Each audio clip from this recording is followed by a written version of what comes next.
bagi PNS nih khusus ya.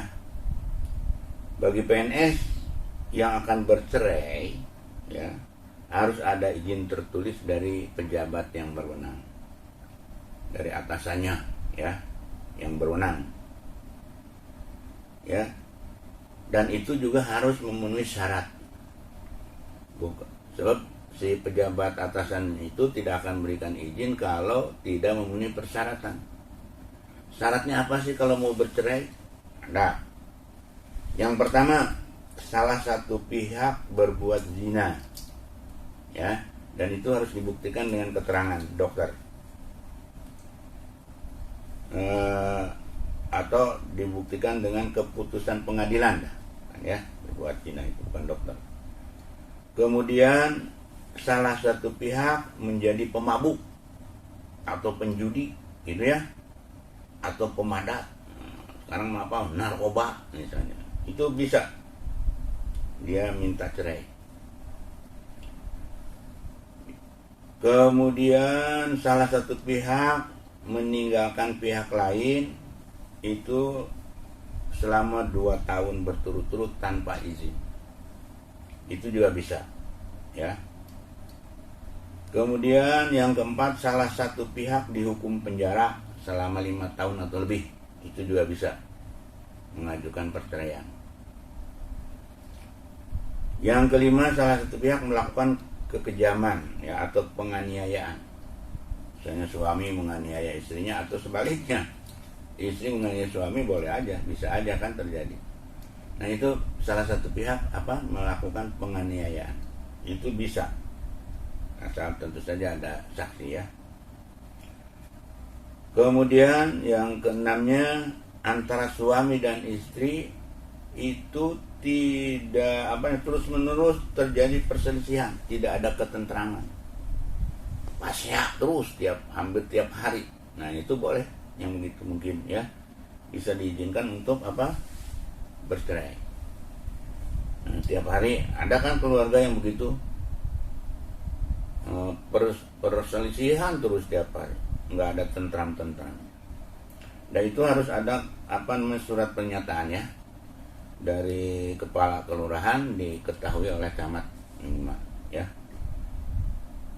Nah itu syarat-syarat perceraian, dan itu nanti diajukan ke pejabat yang berwenang ya, selambat-lambatnya 3 bulan sejak tanggal permintaan.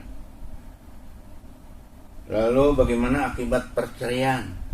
Kalau terjadi perceraian, maka itu gaji si PNS itu 1/3 untuk dia sendiri PNS, 1/3 untuk calon untuk bekas istrinya, 1/3 untuk anaknya, gitu ya. Itu kalau misalnya tidak punya anak gimana?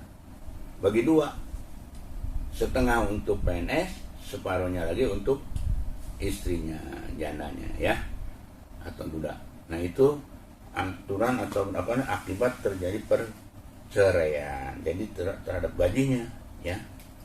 Jadi kalau anaknya itu ikut suaminya, ya nanti yang 1/3 haknya dikasih suami gitu. Kalau anaknya itu ikut istrinya, 1/3 untuk anak itu dikasih istrinya, begitu ya. Nah itu mengenai akibat perceraian. Baik, itu kita bahas masalah peraturan perkawinan menurut undang-undang. Nah Bapak sedikit akan mengulas bagaimana sih menurut agama Islam gitu ya. Nah biar tahu, biar kamu agak sedikit wawasannya.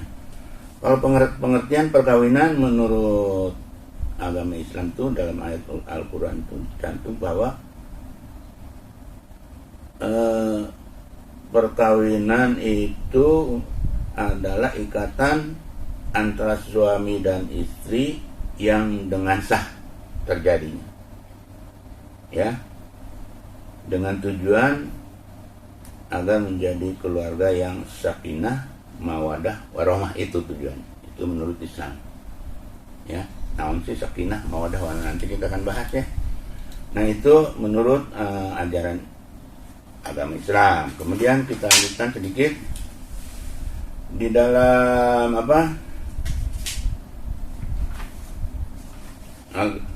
agama Islam rukun nikah itu ada 3 nih, biar tambahan aja ya, biar tahu karena banyaknya yang beragama Islam.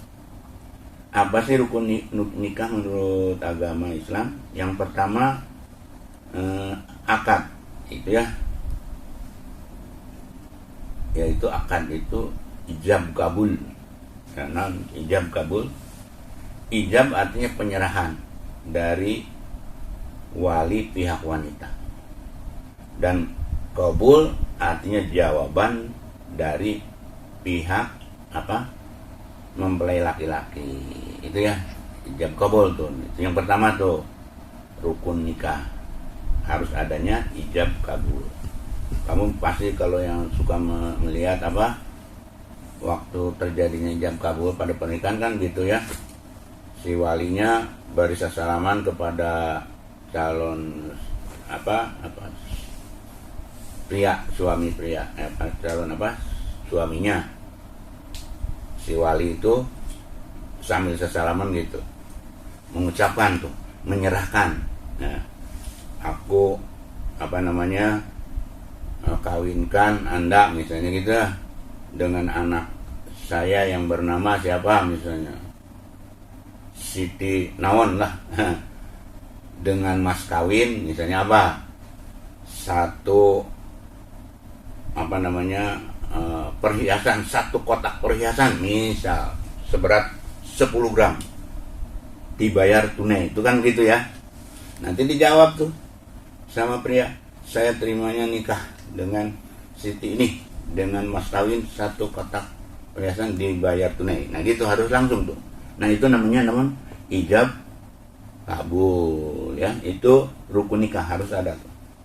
Yang kedua, dalam Islam harus ada wali. Biasanya wali itu orang bapaknya dari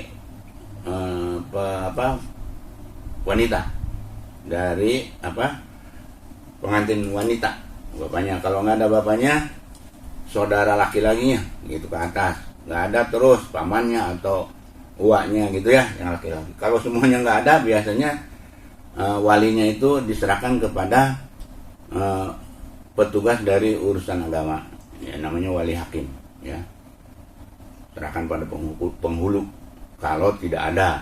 Nah itu penghulu juga suka minta izin dulu sama keluarganya, gimana kalau walinya saya sebagai petugas. Nah kalau diizinkan ya silakan.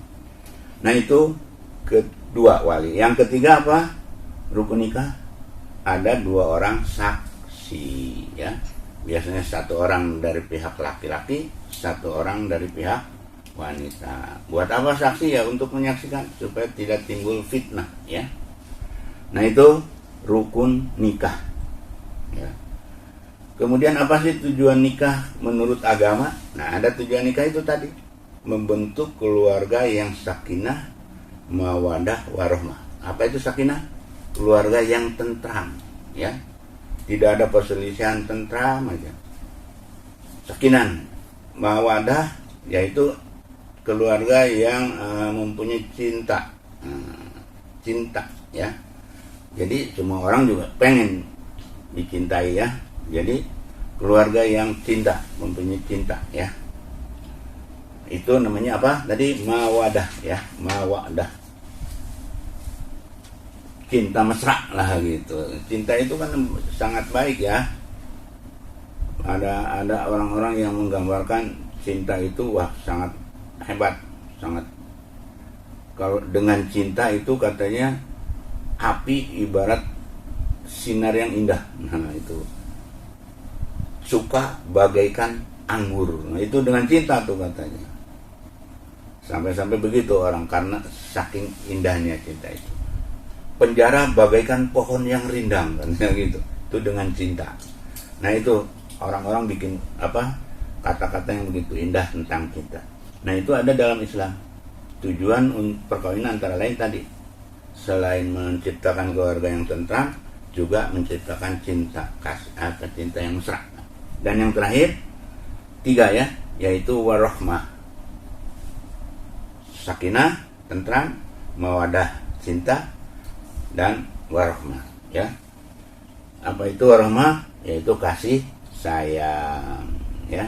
Mungkin kalau sudah mulai usia lanjut, cintanya udah menurun, ya, udah punya anak, udah cucu banyak, cintanya itu sudah menurun, maka akan jadilah namanya kasih sayang kepada istrinya.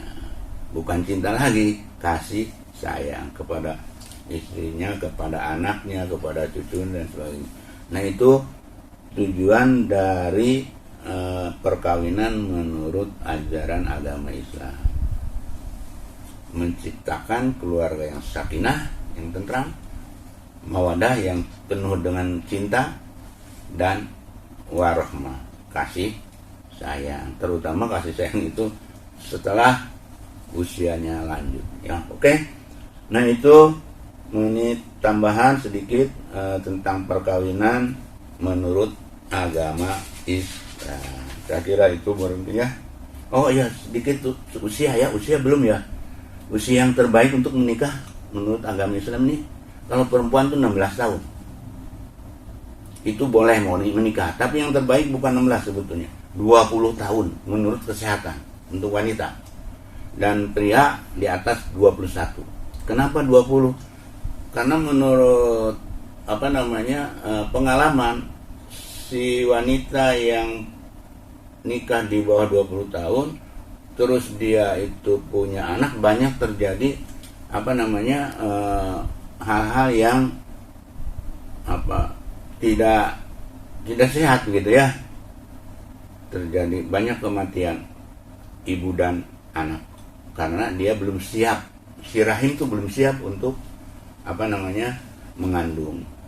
Itu biasanya menurut penelitian dari kesehatan. Dan lagi usia di bawah 20 tuh belum siap, dia belum dewasa lah ya untuk mempunyai seorang anak atau jadi seorang keluarga. Nah, itu beberapa tambahan mengenai usia yang terbaik ya untuk wanita, baiknya 20 tahun sampai 30, untuk pria di atas 21. Oke. Nah, itu penjelasan materi dari peraturan perkawinan pegawai ya. Dan untuk itu barangkali nanti kamu boleh cari tambahannya, baca buku-buku ya mengenai perkawinan. Kemudian juga jadi selain tadi menurut Undang-Undang Nomor 174 ya, cari menurut agama, coba lihat tanya. Kemudian pembelajaran ini saya kira udah cukup ya. Kita tutup dengan ucapan alhamdulillahirabbil alamin. Wassalamualaikum warahmatullahi wabarakatuh.